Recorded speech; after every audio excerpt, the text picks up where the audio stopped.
بتحس ان طاقتك بتتبخر في العلاقات كأنك شمعة في زحمة. النهاردة في سكن هنعلمك فن الحفاظ على نورك من غير ما تنطفي ولا تحرق حد حواليك. مفيش وعظ، بس في حيلة عملية هتغير حياتك. أول حيلة: ابدأ بأنا مش أنت. الغلط إنك تقول أنت دايما بتتعدى على وقتي. الصح: أنا مرتاح لما نحدد مواعيد قبلها بشوية.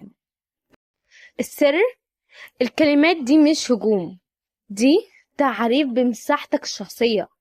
ما هو أصلا محدش بيتهم الشجرة إنها أنانية عشان بتحمي جذورها.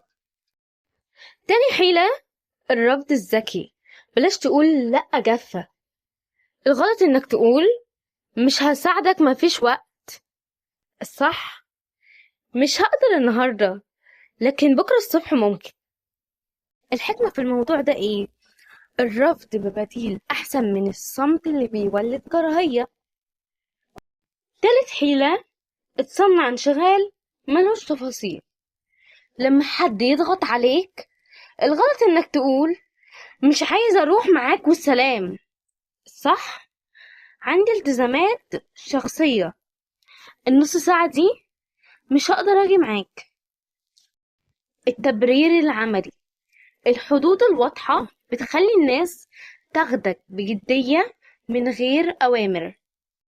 جرب النهاردة، حط حد صغير النهاردة، مثلا مش هرد على التليفونات بعد الساعة 8، واكتب لنا في الكومنتات حدودي الجديدة كذا.